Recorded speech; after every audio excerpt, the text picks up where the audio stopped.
I want to ask your father about a mugging incident. Mugging? My father? Yes. Your father is suspected of mugging. Is he at home now? Yes, he is here. Do you want to see him? The police officer looked puzzled for a moment at my tone, but said, "Please let me see him," so I took the police officer into the house and opened the door. My father is here. The police officer was stunned to see my father there. This was a few months ago. My name is James. I'm a fourth-year university student. I've decided to work for a major company, but there's still something I'm undecided about. Whether or not to take over my father's company. My father is the president of a small factory. When I was young, I wanted to take over the factory and become a president like my father, but that feeling disappeared when I entered my rebellious phase. I began to feel embarrassed by my father, who was always covered in oil stains in his work clothes. That feeling remained unchanged even after I became a teenager and even now, somewhere in my heart. After becoming an adult and working part-time jobs, I began to respect my father, who worked hard while supporting many employees and their families. But I couldn't shake the feeling that a salaryman who wears a suit and works hard is cooler than my father. One day, while shopping with my father, we were suddenly called out from behind. James. My father and I turned around together. There was a man of the same age as my father. Jack. Long time no see. This Jack person was apparently a classmate of my father's from high school. Jack, who was wearing a suit, happened to be on an outside sales trip. After revealing that he worked for a famous large company, Jack asked my father, "Did you take over the family business after all?" "Oh yeah, that's right. We're still managing somehow." "That dirty little factory of yours? You've become quite something as its president. And you're only a high school graduate? That's impossible. You really are pathetic." I was shocked by Jack's words. That factory was started by my grandfather and my father is the second generation. I knew he had taken over after graduating from high school, but I never thought there would be a classmate who would make fun of him like that. Jack continued to smile silently at my father. "So? Did you make your father's factory bigger? You said you were going to take over the company in high school and make it bigger." "No, unfortunately I didn't have any business sense. That dream didn't come true." "Ha ha ha. You couldn't help it. You're good with your hands but your head isn't very good. But it's good that you didn't go bankrupt. I thought guys like you were going bankrupt." Jack laughed heartily and slapped my father on the shoulder before saying, "I have more work to do, so let's catch up at the next reunion," and leaving. My father, who had been talked down to, looked a little awkward and said, "Shall we go?" before walking off to resume shopping. At that time, I felt that my father's work was something that was being made fun of without any rebuttal from me. The balance between taking over my father's company or continuing to work for a famous large company tilted heavily towards working for the latter.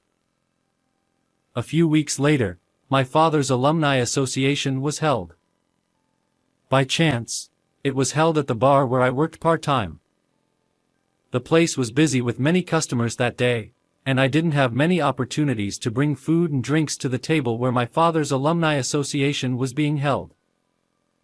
I thought it was lucky, but I eventually had a chance to go to that table. I felt a little embarrassed about bringing drinks to my father's alumni association, but I kept quiet because it was my job. Our bar has private rooms. When I showed up at the table where my father's alumni association, which was being held in one of the large rooms rented out for the occasion, was taking place, my father, who happened to be near the entrance and exit, said with a smile, "Oh, James. Are you his son?" my father was asked by the woman next to him, then he introduced me as his son. I politely greeted them and arranged the drinks I put on the table. My eyes are just like my father's, and I'm just as serious as he is. My father's drunken classmates teased me, and I laughed awkwardly. Jack, who was sitting at a table a little away from us, noticed us and said, "We met recently too." James. Right? Are you planning to take over your father's small factory? When I answered honestly, no, I'm still thinking about it, to Jack's question with an alcoholic breath that made me feel disgusted, he shouted loudly, "Stop it. Your father's company is nothing special. James should work for a company like me instead of taking over such a company." Like me. He then began to brag about his career history, but something seemed off. He said he was in sales when we met before, but now he says he's become the head of accounting. I felt something was wrong but kept quiet because it could be troublesome if I pointed it out. However, my father's mouth became lighter because he was drunk. "Has your department changed since we last met?"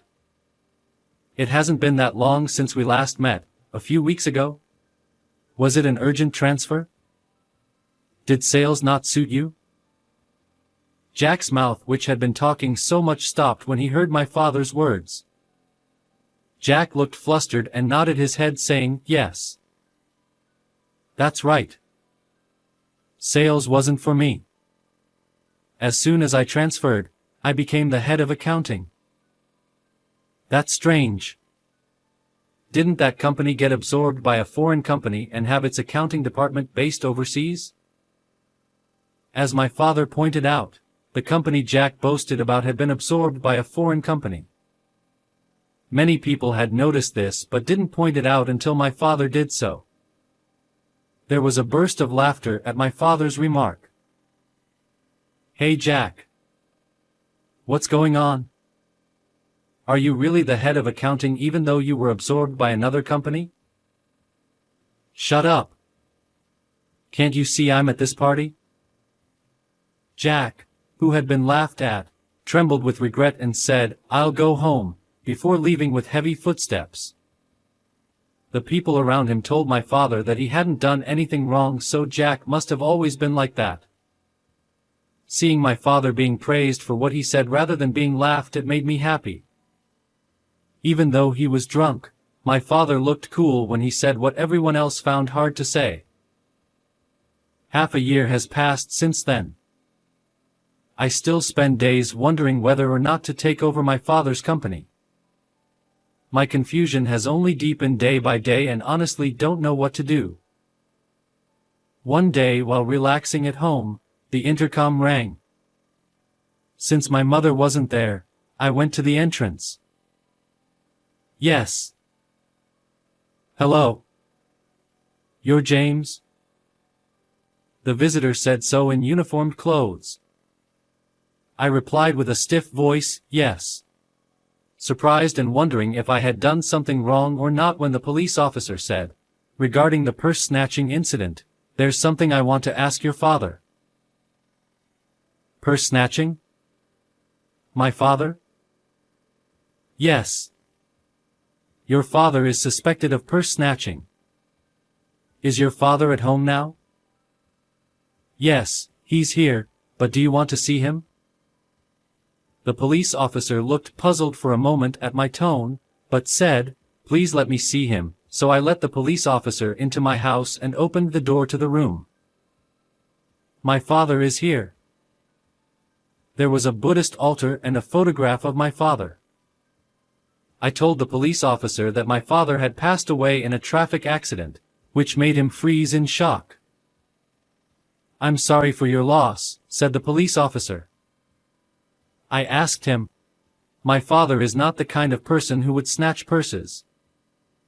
Who suspects my father of being a purse snatcher?" "I can't tell you that because it's personal information. I'm sorry for bothering you today." After apologizing to me several times, the police officer left. I was confused about who had accused my father of purse snatching, but I soon found out. A few days later, I was working at my father's factory to fill the void left by his absence. My mother is now taking over for my father, but she is already in her 50s and can only help with his work a little bit. To fill my father's void, I was helping out at the factory when Jack came barging in. "Take me to your father. Return what he stole." The factory was making quite a bit of noise from its large machines, but Jack shouted with a voice that could not be drowned out by such noise. I was surprised by Jack's voice, but I wasn't the only one. As other employees stopped working and were surprised, I spoke to Jack. My father isn't here." "Then at home?" "Call him out right away. I'm having trouble because your father snatched something from me." I heard a voice from one of the employees saying, "Purse snatching? Is it our president?" But Jack crossed his arms and refused to budge. He kept shouting, "Give me your father." In response, I asked him, "My father is not the kind of person who would snatch purses. Are you sure you're not mistaken?" "No, it was definitely your father. He must have been jealous of me working for a big company and snatched my bag. Fortunately, I didn't have my wallet or anything with me at that time, but it's unforgivable that he snatched something in the first place. The police are useless, so I came here myself to talk to him." "When did this happen exactly?" "That was, about 2 weeks ago." When Jack answered decisively after hesitating for a moment, the employees began to stir. I guess they were confused by the commotion. When I asked Jack again if it was really 2 weeks ago, he got angry with me for being persistent. He started shouting loudly. "What's going on? You keep asking me over and over again. I said it was 2 weeks ago. An elite like me came all the way to this small and smelly factory just for this. Hurry up and let me talk to your father." I felt my chest getting hot as Jack made a fuss. It wasn't just that he made disparaging remarks about my father's workplace or his colleagues' work. What bothered me most was that he was trying to pin the blame for purse snatching on my father. My father passed away in a traffic accident 1 month ago and cannot be here. When I told him clearly, Jack looked like he had swallowed a pigeonhole and said, "Huh?" I continued, "How could my father snatch purses when he passed away 1 month ago? Maybe there wasn't even any purse snatching at all." I knew that Jack was lying because I found out at our recent class reunion that he had always been a liar since his school days. Furthermore, it turned out that Jack had been jealous of my father since their school days because the girl he liked had liked my father instead. He had always harbored unnecessary rivalry against my father because of such petty jealousy. I couldn't forgive Jack for trying to pin an unfounded accusation on my deceased father just because of such petty jealousy. So then he snatched purses just before he died? As Jack continued to insist on his claim, someone else started shouting from another direction. "Our president wouldn't do something like that. Our president is someone who dresses seriously and walks around like an honest person." "Sure. The reason why we are always short-handed is that the president teaches technology and encourages independence. He was a good person who always thought about the staff and business partners without thinking about profits." As Jack trembled, voices praising his father rose one after another. I was honestly moved. I felt ashamed of myself for thinking that my father's work was embarrassing. My father was a president who was respected by his staff and loved enough to be protected even in such a situation. Jack's eyes were filled with tears as he heard the voices of the factory workers defending my father. I delivered the final blow. "The fact that you tried to frame my father for a lie. I will definitely consult with the police." With that, Jack raised his voice and fled from the factory. Afterwards, I went to the police as promised to report that my father had been falsely accused by Jack. The evidence was a recording of Jack's statement made by one of the staff members who had been thoughtful enough to record the argument at that time. Thanks to this, there was evidence left. The police acted quickly because there was evidence, and Jack was caught in no time. Jack's lie about accusing someone of a crime became his own crime, and he ended up in jail for a while. He had insulted my father while he was alive and tried to frame him even after he died. I felt relieved that he got what he deserved. A few days later, someone claiming to be Jack's wife came to our house with a gift box to apologize to me and my mother. When I asked if it was because of what happened at the reunion that Jack had framed my father, Jack's wife sighed and told me, "Yes, that's right. It seems that he was hurt at the reunion." Actually, Jack was an elite who had been fired from his company.